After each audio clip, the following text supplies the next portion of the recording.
Glória a Deus, igreja. Tá fraco esse glória a Deus. Tem gente dormindo aí ainda, hein? Glória a Deus, igreja. Aí, ó, melhorou. Glória a Jesus. Motivo de alegria, né? Nessa manhã tá junto com os irmãos para compartilhar da palavra. Hoje é um dia especial, né? Sentamos à mesa com o papai, com o pai, com o filho, com o Espírito Santo.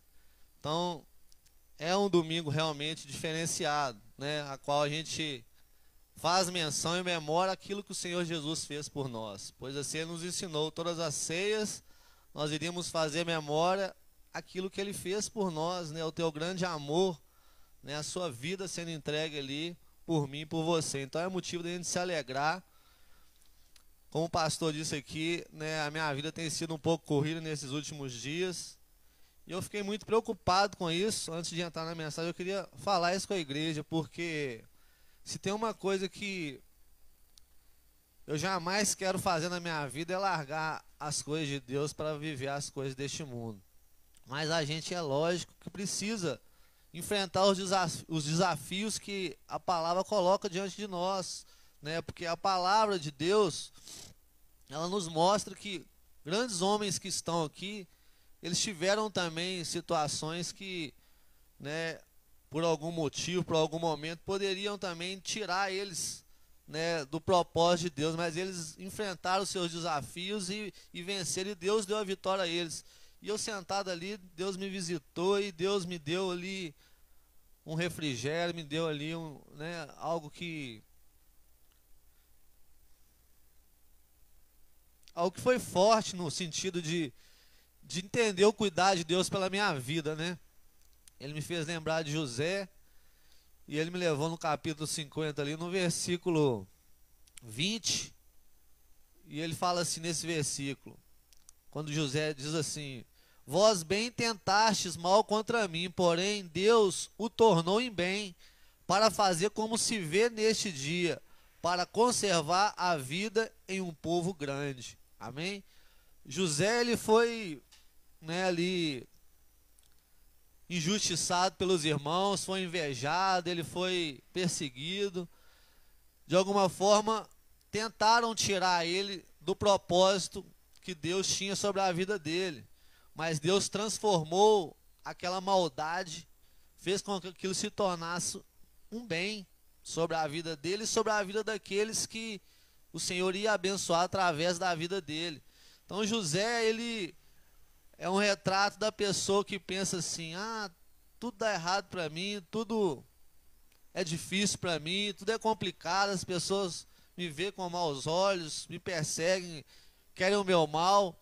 Mas se você estiver com Deus, se você for fiel a Deus, se Deus tem propósito na sua vida, pode acontecer o que for, que Deus vai transformar em bem. E o que eu quero dizer? Porque eu já passei por tanta coisa que Deus fez lá na frente eu enxergar que era para o meu bem. Então assim, não reclame. Se você é fiel a Deus, se você confia em Deus, se você tem servido a Deus, entenda que tudo irá cooperar para o bem daqueles que amam a Deus. Esse versículo ele transformou a minha vida. Eu confesso para os irmãos que nesse projeto novo, meu e do meu irmão, me trouxe uma grande preocupação de falar como que eu vou fazer, como que vai ser, né? Eu vou ter que me desdobrar, vou ficar com pouco tempo para estar buscando a Deus.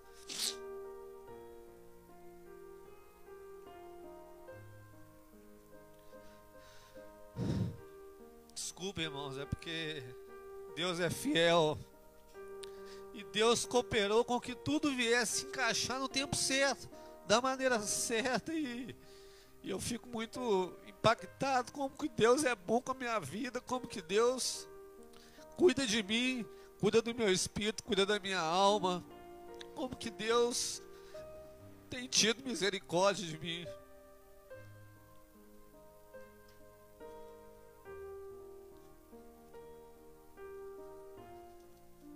Eu liguei para o pastor esses dias e comentei com ele a respeito disso. Falei: ô pastor, vai ficar complicado para mim.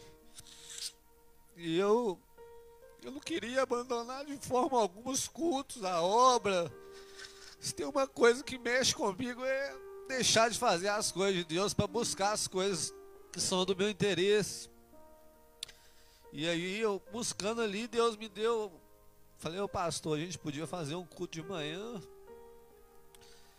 porque aí o senhor fica na parte da noite, eu pego a responsabilidade de fazer esse culto pela manhã, que eu não quero deixar de fazer a obra, eu não quero deixar de ter esse tempo com Deus, de cumprir com o meu chamado, de pregar a palavra. Só que eu sei que eu tenho um outro desafio pela frente. E aí nós conversamos bastante, pastor, não, vamos colocar diante da igreja, quem sabe a gente muda esse culto para de manhã, quem sabe a gente consegue colocar esse culto de manhã, né? Vamos ver com os irmãos. Eu falei, amém, pastor. E ali eu vi o cuidado de Deus, porque foi colocada essa proposta diante da igreja, a igreja toda, 90% da igreja votou para o culto voltar para a parte da manhã.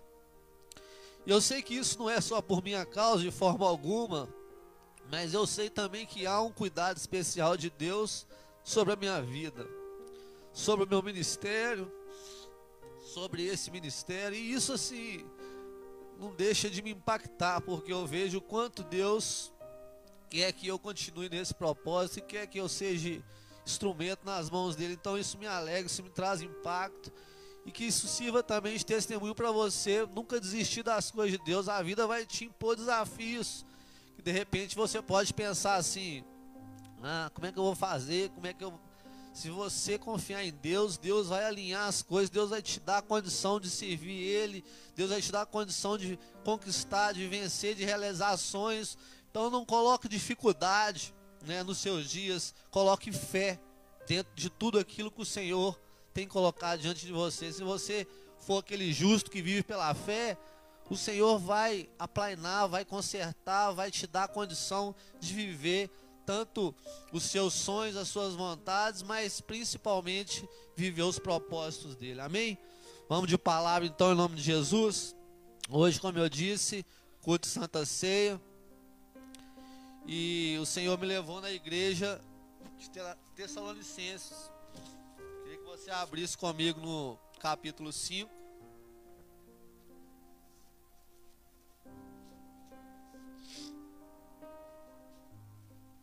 Glória a Jesus, Deus é bom. 1 Tessalonicenses capítulo 5. Glória a Deus. Deus é fiel. Glória a Jesus. Deus é bom. Obrigado, Espírito Santo. Obrigado, Deus. Obrigado, Jesus. Todos acharam? 1 Tessalonicenses capítulo 5. Nós vamos ler a partir do versículo 12.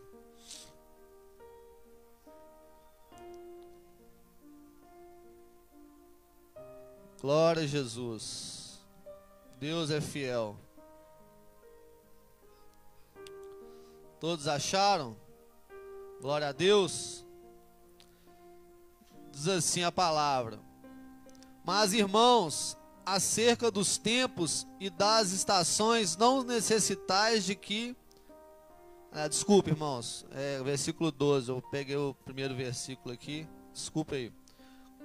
E rogando-vos, irmãos, que reconheçais que os que trabalham entre vós e que presidem sobre vós no Senhor e vos admoesta, e que os que tenhais em grande estima e amor por causa da sua obra, tende paz entre vós.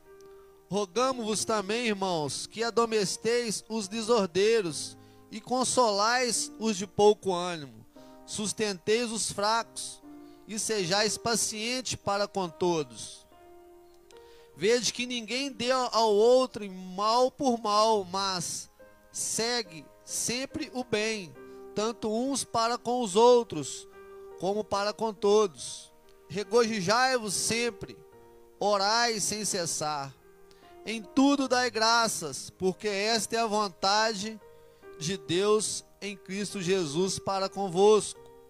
Não extingais o espírito, não desprezais as profecias, examinai tudo, retende o bem, abstende-vos de toda aparência do mal, e o mesmo Deus de paz vos santifique em tudo, em todo o vosso espírito e alma e corpo sejam plenamente conservados, irrepreensíveis para a vinda do nosso Senhor Jesus Cristo.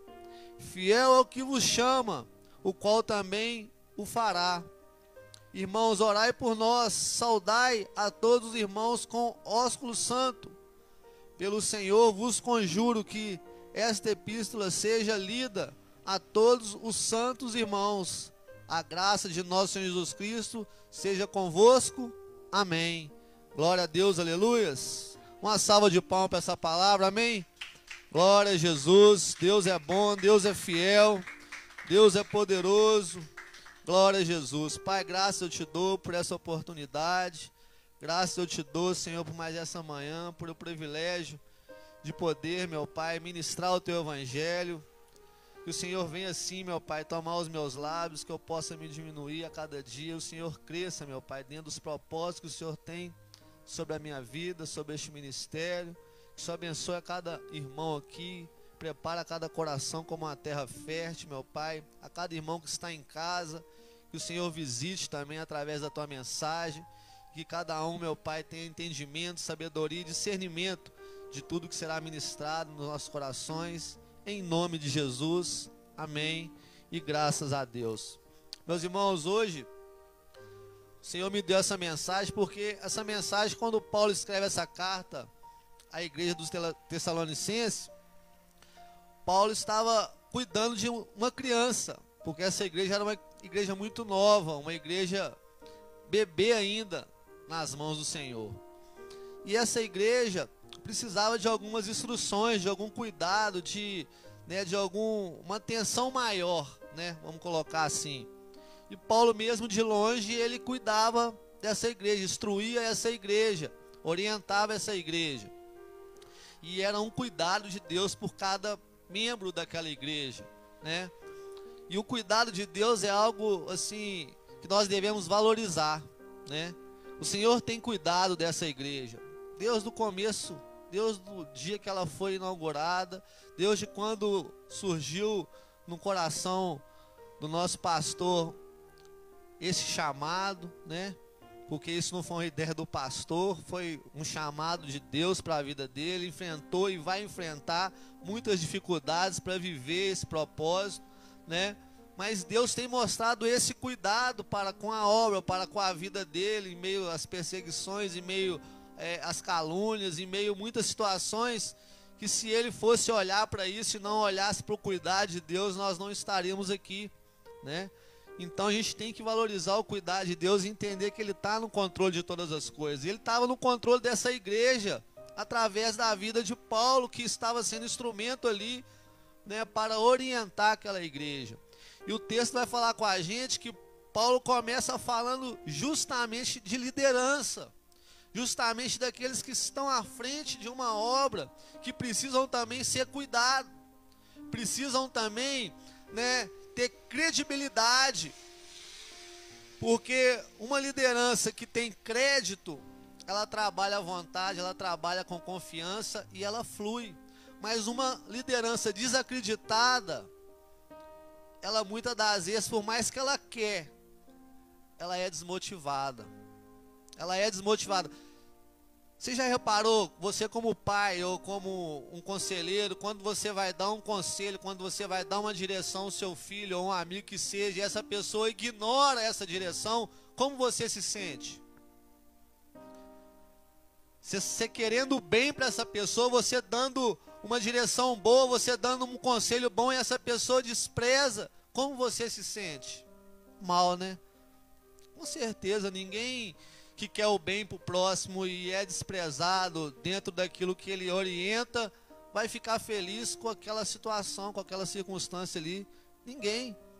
Então uma liderança, ela precisa sim de credibilidade, ela precisa de incentivo, e o maior incentivo de uma liderança é quando as pessoas que estão atentas à voz que está sendo, direcionada através dessa liderança, quando as pessoas estão atentas, posso desligar aqui hoje? Quando as pessoas estão atentas e quando as pessoas estão dando crédito, isso motiva a liderança a continuar, porque a liderança vê o fruto, vê o resultado do seu sacrifício, do seu esforço. Então Paulo começa a falar aqui, meus irmãos, desculpa mais uma vez. Paulo começa a falar, e rogamos, irmãos, que reconheçais os que trabalham entre vós e que presidem sobre vós no Senhor e vos admoestam, e que tenhais em grande estima e amor por causa da sua obra. Tende paz entre vós. Ele já começa mostrando a grande importância da gente ser realmente submisso, porque toda autoridade é levantada por Ele mesmo, pelo próprio Deus. Se o pastor hoje está sobre a frente dessa obra, se Deus me deu, pela misericórdia dele, a graça de estar sobre esse altar, se deu, pela graça e misericórdia dele, do evangelista Claudinei, está também sobre esse altar, não foi porque nós queríamos que fosse assim, não é uma vontade nossa, não é um desejo nosso somente, mas primeiramente um desejo de Deus, um propósito de Deus. E o inimigo, ele faz de tudo para que aquele que está sentado, para aquele que está ali ouvindo, ele crie empatias, ele crie situações para que esta pessoa não creia na sua liderança e não seja dirigido por ela. Eu falo por mim, porque quando eu comecei a frequentar a igreja, quando eu comecei a conhecer as coisas de Deus, eu já tinha tido uma experiência, e Deus me deu o privilégio de ter essa experiência primeiro do lado de cá. Quando Deus me levantou para fazer a obra, Ele me levantou primeiro em uma liderança. Isso foi muito confuso para mim, porque eu nunca tinha pegado numa Bíblia, e como que eu ia pregar um evangelho sendo que eu não conhecia a palavra? Mas Deus tem propósito de várias formas, e Deus foi me capacitando a liderar, mesmo sem nunca ter sido liderado, que é complicadíssimo isso. Às vezes o natural é a pessoa primeiro ser liderada para amanhã ela ter capacidade de liderar. É assim a ordem natural das coisas, mas comigo foi um pouco diferente. E quando eu saí dessa liderança e assentei ao banco para ser liderado, eu comecei a ser uma pessoa crítica. O inimigo começou a tentar colocar na minha mente a crítica. E aí eu tive uns conflitos internos em relação a isso. De em vez de eu ver o ponto positivo naquela liderança, o inimigo ficava pondo na minha mente para me ver o ponto negativo. Isso me prejudicou. E o que eu quero dizer com isso? Aquele que está sendo dirigido, ele tem que olhar não para o ponto negativo, mas para o ponto positivo. Como que foi o ministério de Jesus? Jesus começou a ser perseguido por aqueles fariseus, por quê? Porque aqueles líderes queriam ver sobre aquele que estava sendo usado ali tremendamente o ponto negativo e não o ponto positivo. Eles não viam as qualidades de Jesus, eles só queriam ver os defeitos, procuravam defeitos em Jesus e não achavam, e inventavam, caluniavam, tentavam fazer pegadinhas com o Senhor, e eram frustrados em todas delas. Então, muitas das vezes, aquele que está sentado, que está sendo direcionado, ele tem que vigiar, e vigiar muito nisso, não deixar o inimigo inflamar a mente e o coração dele. Pastor vai ter defeito, eu vou ter defeito, Claudinei vai ter defeito, é certo disso, não tenha dúvida disso, mas não se prenda a isso. Ore por mim, ore pelo pastor, ore pelo Claudinei, acredite na sua liderança, acredite que não é vontade nossa, mas é a vontade de Deus. Se hoje nós estamos à frente desse ministério, é para honrar e glorificar o nome do Senhor, não é para termos lugar de destaque, não é para sermos vistos como pessoas melhores do que até mesmo você, de forma alguma. Somos todos irmãos. mas cada um com a sua obra e o seu objetivo, com o seu propósito. E o propósito dessa liderança é cuidar, é amar, é enviar, é poder dar o seu melhor para que você seja realmente uma pessoa madura na fé, uma pessoa que venha ser uma árvore frutífera. Então ore por nós, não olhe somente as nossas falhas, nos ajude nas nossas falhas, nos ajude a melhorar, nos incentive.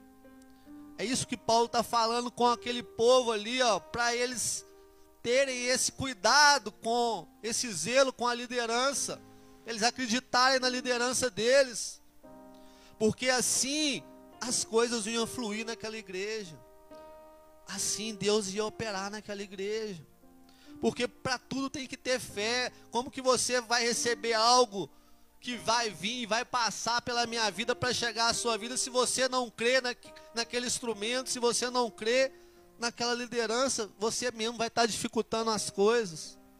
Então Paulo vai primeiramente trazer esse ponto que é essencial na vida daquele que está sendo direcionado, aquele que está sendo cuidado por algum ministério, por alguma pessoa ali que Deus levantou.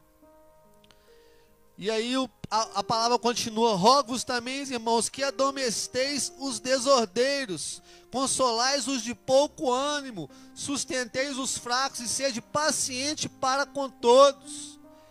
A segunda instrução que Paulo dá aqui para essa igreja também é extremamente essencial. Ele fala para a gente, admoestar, ou seja, cuidar, orientar, com muito amor, a gente aconselhar. Tem pessoas que ficam inibidas de aconselhar, de trazer uma orientação, porque, será que essa pessoa vai receber? Será que essa pessoa vai entender o que eu quero falar com ela? Deus, de quando você fale com amor, porque tudo tem que ser feito com amor. Deus, de quando você peça a direção do Espírito Santo para que não venha nada de você. Deus vai preparar aquele coração para receber. Deus vai preparar aquele momento para você falar, para você edificar esse irmão que está precisando da sua ajuda, está precisando do seu conselho, da sua orientação. Mas coloque sempre diante de Deus, prepare aquele coração. Se o Senhor está me mostrando que eu preciso conversar com o irmão, mas prepare este momento, que não seja nada de mim. E Deus vai preparar, mas não deixe de se dispor, de deixar, deixa Deus te usar.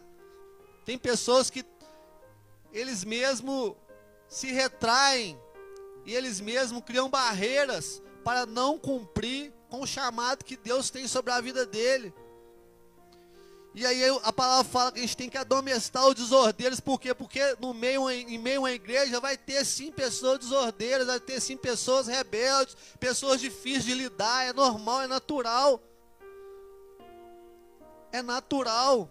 Nós temos que apontar o dedo para essa pessoa, isolar essa pessoa. Não, é cuidar, é acreditar que essa pessoa pode mudar, que essa pessoa pode sim dar frutos, pode ser diferente. Mas o que muitas igrejas falam quando tem uma pessoa difícil no meio do... O que muitas fazem, infelizmente? Muitas das vezes abandona, muitas das vezes fala mal e muitas das vezes não quer estar nem perto. Não tem uma atitude de mãe. Quando o filho é aquele filho mais problemático, a mãe tem mais um... Não que ame mais, mas tem mais um cuidado por ele. Por quê? Porque é como se fosse um amor de Deus. Ela não desiste daquele problemático. Ela quer de alguma forma que ele mude, que ele seja transformado. Assim tem que ser a visão da igreja. Aquele que estiver no nosso meio, que for o mais problemático, aquele que traz problema, aquele que traz desordem, nós temos que amá-lo incondicionalmente, acreditar na mudança dele e investir nessa pessoa, em oração, em jejum. Você tem jejuado por algum irmão da igreja? Deus está falando com você nessa manhã. Comece a jejuar pelos seus irmãos, pela sua liderança, não só pelos seus interesses. Comece a pagar um preço por aquele que você vê que precisa mudar, Deus tem te mostrado que essa pessoa está fora do trilho. Não é para você criticar, é para você pagar um preço, é para você cuidar, é para você admoestar essa pessoa, para você servir essa pessoa. Amém, irmãos? E ele fala muito dos fracos. Sustenteis os fracos. Como que eu sustento uma pessoa fraca?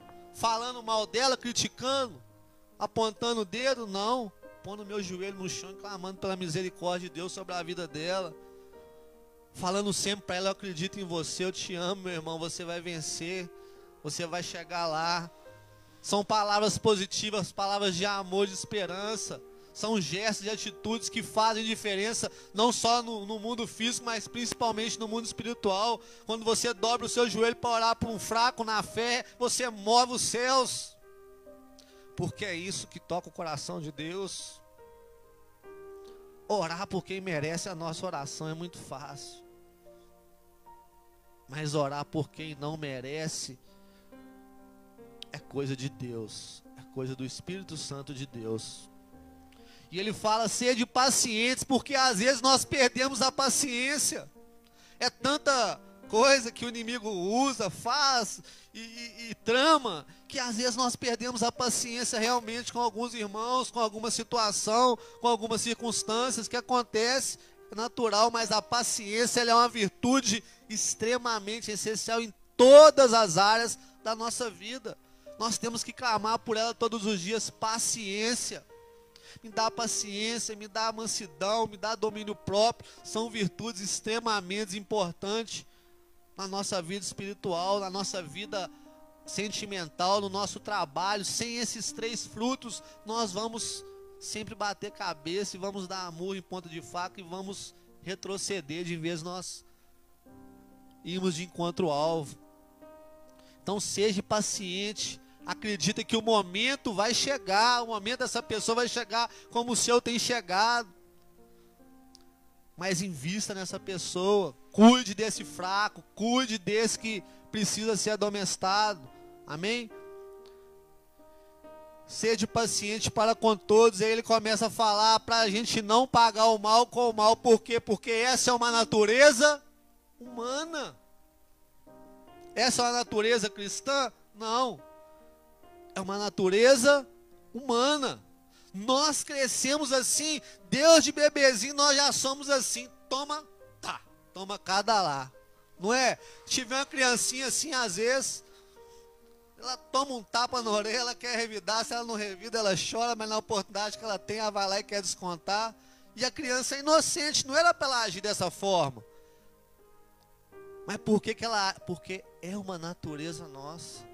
E essa natureza tem que ser a cada dia conflitada com os princípios da palavra, com os princípios de Deus, em amar verdadeiramente o nosso próximo como a nós mesmos. Porque se a gente amar o nosso próximo como a nós mesmos, nós não vamos querer descontar o soco na cara, a injúria.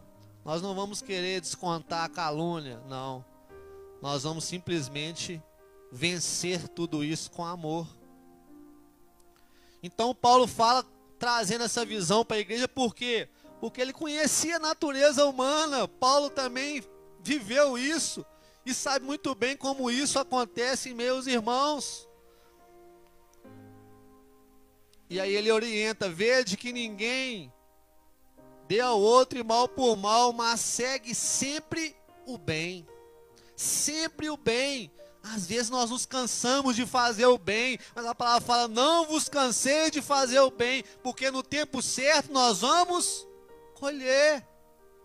Às vezes o mundo cansa a gente de fazer o bem, faz o bem, a gente não vê resultado, mas você pode ter certeza que esse depósito lá em cima ninguém tira de você. O bem que você faz ninguém tira de você. Outro dia lá na sopa chegou um outro irmão de um outro ministério, não queria que nós fizéssemos um trabalho lá não, gente. Queria não, ué. Aí eu falei, meu Deus, misericórdia, como assim? A gente está aqui, né, passando uma luta, um sacrifício para estar aqui. Aí chega o irmão e fala, na maior arrogância com a gente, como se esse lugar aqui é nosso, a gente é que faz o ministério, a gente que faz a sopa, que já tem um bom tempo, vocês chegaram aqui agora, vocês estão atrapalhando a gente aqui. Em outras palavras, ele foi dessa forma com a gente lá. Aí o Leonardo, com o maior carinho, maior paciência, foi tentando explicar a ele. Foi aí depois eu falei com ele, não, se você quiser a gente pode revezar. Eu venho uma semana, você vem uma semana. Importante não deixar de ter o ministério, de ter a obra. Nós estamos vindo aqui porque no outro lugar que a gente fazia a sopa foi proibido. Então nós estamos vindo aqui agora, mas nós já viemos aqui há 2 anos atrás, nós já vimos aqui também. E ele, na maior arrogância, como é que vai fazer? E assim, vocês vão vir mesmo? Eu falei, mas é lógico que a gente vai vir, ué. E aquilo me entristeceu, porque se eu for olhar para as pessoas, eu não faço aquilo que eu tenho que fazer. Se eu for olhar para o homem, para a figura humana, para o ser humano, eu desisto de fazer o bem. Até mesmo para aqueles que estão pegando a sopa ali, se eu for olhar para o homem, eu não faço. Mas eu tenho que cumprir com aquilo que Deus me ensinou, a ser misericordioso, a cuidar, independente se merece ou não o meu cuidado. Porque esse depósito ninguém vai tirar de mim e de você. Ninguém vai tirar. Isso é um tesouro lá que você está ajuntando nos céus e que você vai ver a recompensa disso. Não que façamos por recompensa, mas Deus, ele tem prazer em dar essa recompensa. Ele tem prazer em abençoar quem abençoa, quem luta pelo bem. E ele fala sempre, ele ainda põe uma vírgula aqui, ninguém, veja que ninguém deu mal por mal, mas segue sempre. Não é de vez em quando, não é por algum tempo, é sempre. A nossa vida ela tem que ser revestida de bondade. Nós temos que ser pessoas benignas, boas. Temos que ter essa virtude, mesmo que tudo tente contra, tudo nos faça retroceder, temos que lutar em ser bom e nunca pagar o mal com o mal. Tanto uns para com os outros, como para com todos. Aí ele fala, regozijai-vos sempre, a terceira instrução aqui, a quarta. Primeira é cuidado com a liderança, segunda com os desordeiros, a terceira é não pagar o mal com o mal, e a quarta é regozijai-vos sempre. Ô igreja, se tem uma coisa que desmotiva qualquer um é ver uma pessoa que só anda de cara amarrada, que não se alegra com nada, uma pessoa amarga. Uma pessoa amarga, ela tem uma situação tão ruim acompanhando ela, que aonde ela está, ela traz uma tristeza, ela traz uma angústia, ela traz um peso. Alguém que já conviveu com pessoas assim? A pessoa está do seu lado ali, você sente mal porque ela não dá um sorriso, ela não se alegra, ela só sabe reclamar da vida, só vê ela de cara fechada, aquela pessoa extremamente amarga, e quando você vai conversar com ela, ela ainda te trata mal, ela não se alegra com nada. Você pode fazer algo bacana para ela, mas ela é tão fechada, ela é tão amarga, ela é tão rígida, que ela não consegue se alegrar com nada. Sem motivo algum, mas essa pessoa, ela precisa também, como disse lá, ser cuidada e não desprezada. Há uma ação maligna naquela vida para que ela viesse se tornar daquela forma. Às vezes um trauma, às vezes alguma coisa que ela viveu na infância, a forma que ela foi criada. Às vezes há algo ali no mundo espiritual aprisionando aquela vida para ela não ser uma vida alegre diante de Deus, mas para ela ser um peso primeiramente para ela e consequentemente para os outros. Então ela precisa ser amada e não... Porque a nossa natureza, às vezes, quando vê pessoas assim, a gente quer correr delas. Não é assim que acontece? Não adianta falar que não. Ninguém quer ficar perto de uma pessoa assim. Mas nós temos que cuidar dessa pessoa, pagar preço por ela, amar essa pessoa, independente se ela merece ou não.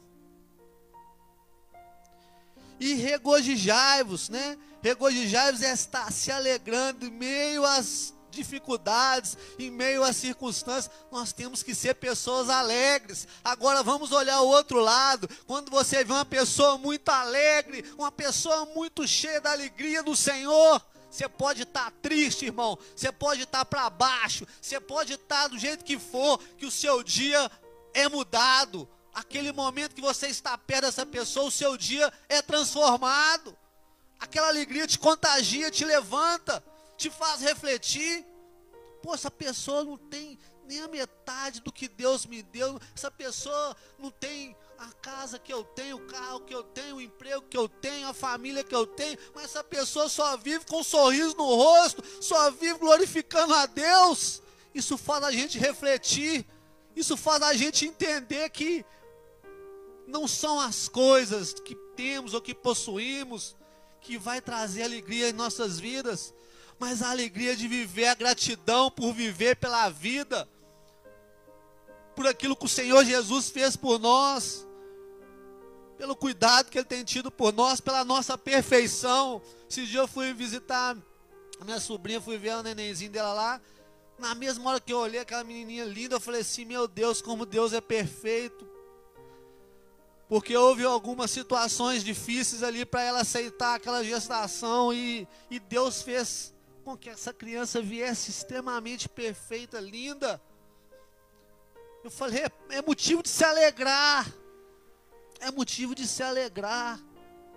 Quando você olha para o seu filho e vê seu filho perfeitinho, saudável, fala, é motivo, eu tenho só, não é o que eu tenho, o que eu possuo não, mas é os cuidados, é as pequenas coisas. Nós temos que se alegrar em todo momento, ser feliz, buscar essa alegria todos os dias, para que isso venha contagiar as pessoas, para que isso venha refletir a glória de Deus sobre a nossa vida. Como vamos refletir a glória de Deus sendo pessoas tristes, amarguradas, angustiadas, pessoas que só sabem murmurar, reclamar das coisas? Não vamos de forma alguma resplandecer a glória de Deus dessa forma. Então uma igreja, ela precisa da alegria do Senhor e temos que ir em busca disso todos os dias.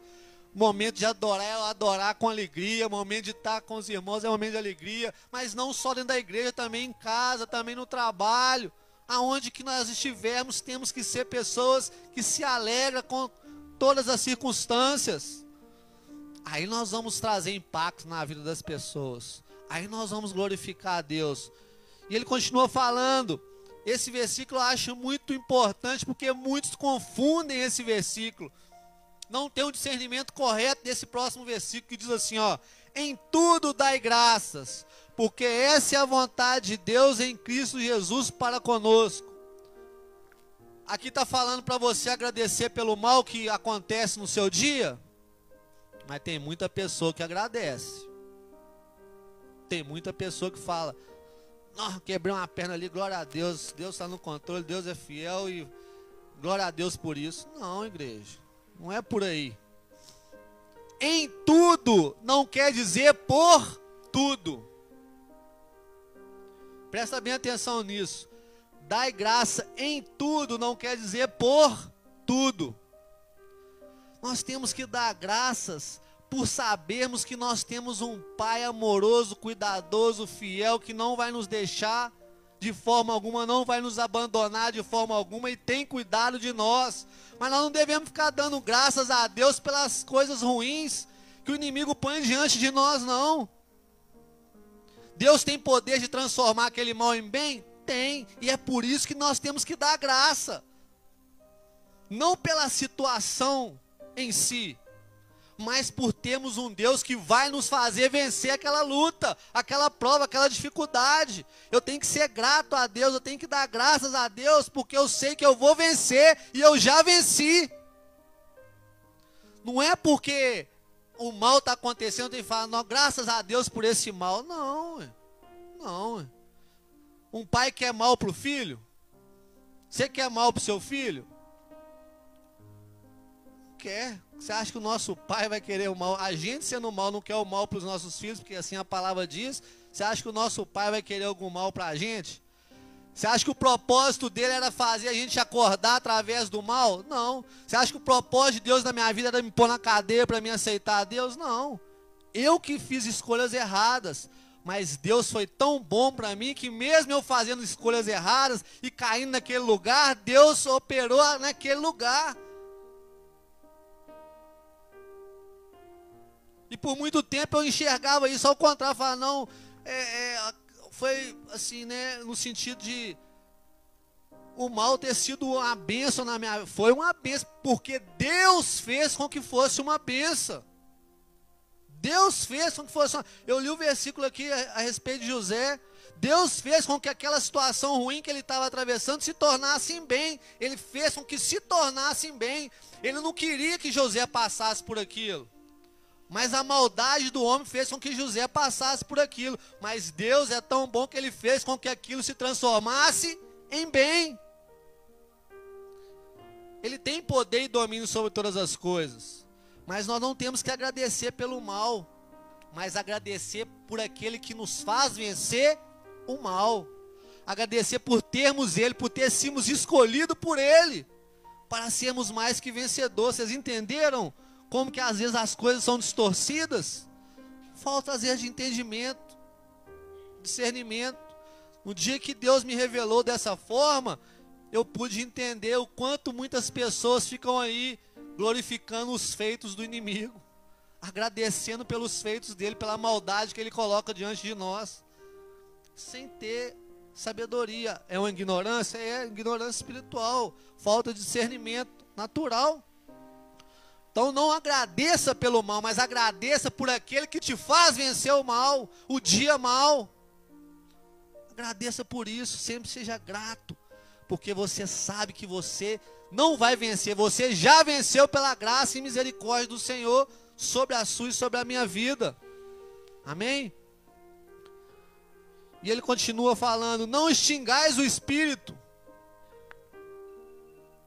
Ou seja, tem pessoas que, como eu disse, elas são barreiras para os propósitos de Deus se cumprir na vida dela. Ela mesma cria barreiras.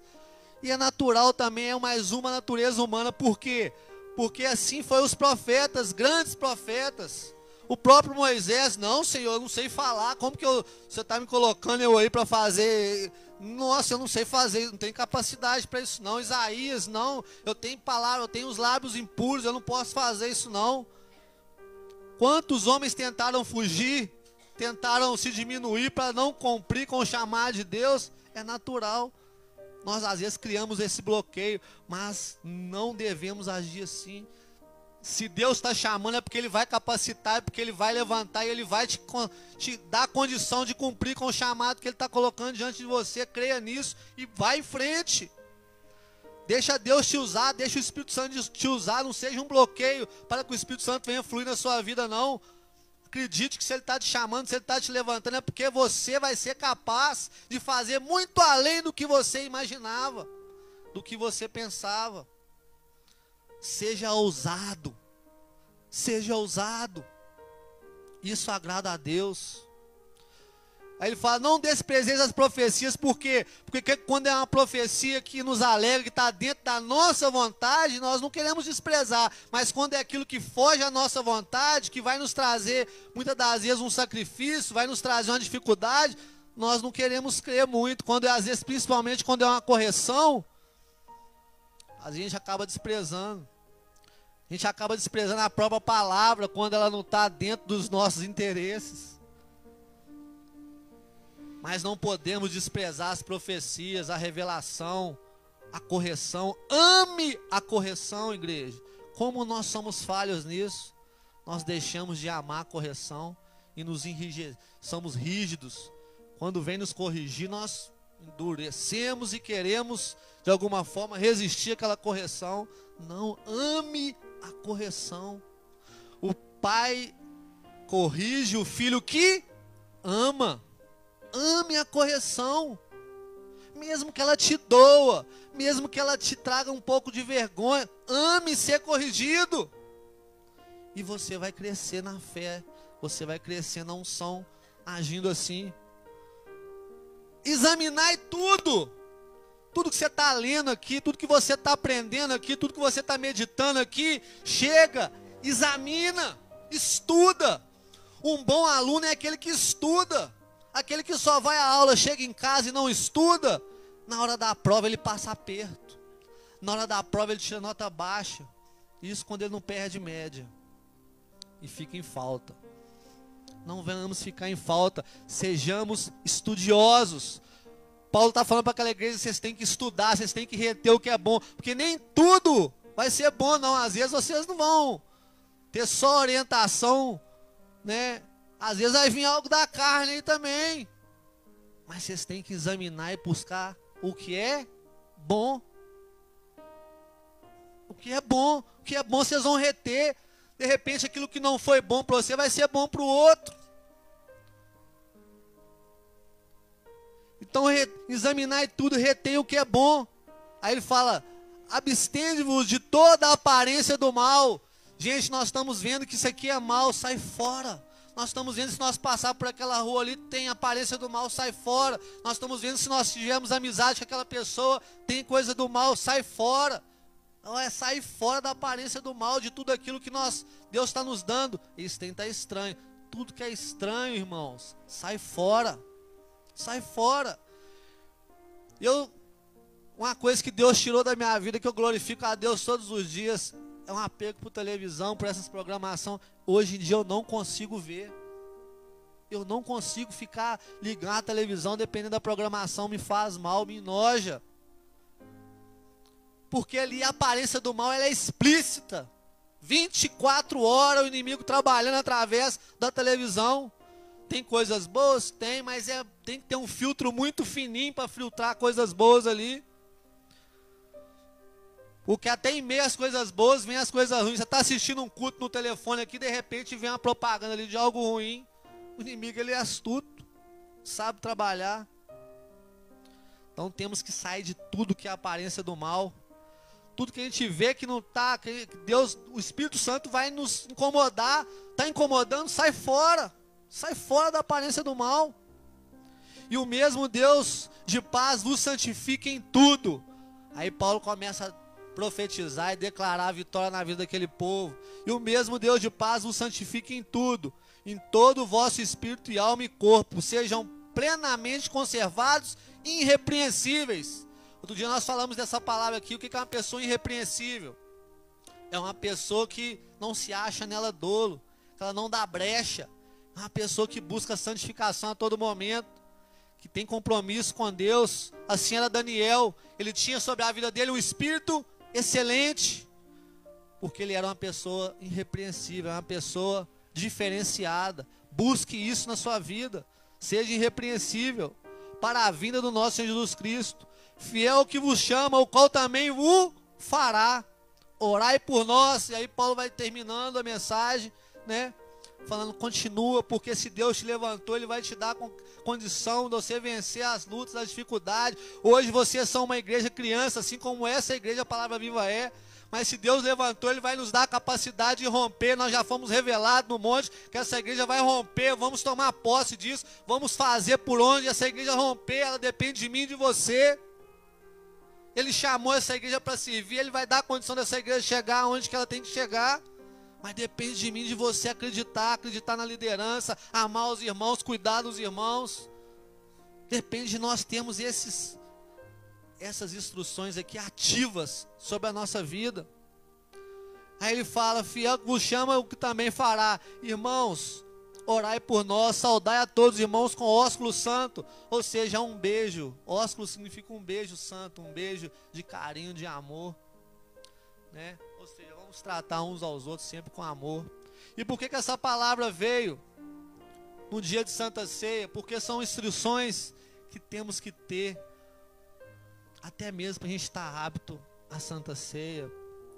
Instruções que temos que estar em busca delas, de viver, delas estar presente na nossa vida. É manhã de a gente a cada dia buscar esse conserto, buscar a cada dia aquilo que realmente agrade a Deus. Então, volto a dizer, examine, chegue na sua casa, no momento de um devocional, leia novamente isso aqui, vai lendo, vai examinando, e Deus vai continuar falando com você através do Espírito Santo dele, e ele vai continuar a cada dia mais cuidando dessa criança que é eu e que é você, nas mãos dele. Assim que nós temos que nos colocar na mão dele como crianças, que precisa realmente de um papai. Amém, igreja? Que essa palavra possa ser guardada no seu coração, que você possa desfrutar dela em nome de Jesus. Eu agradeço pela oportunidade mais uma vez, em nome de Jesus. Amém? Uma salva de palmas para a palavra do Senhor.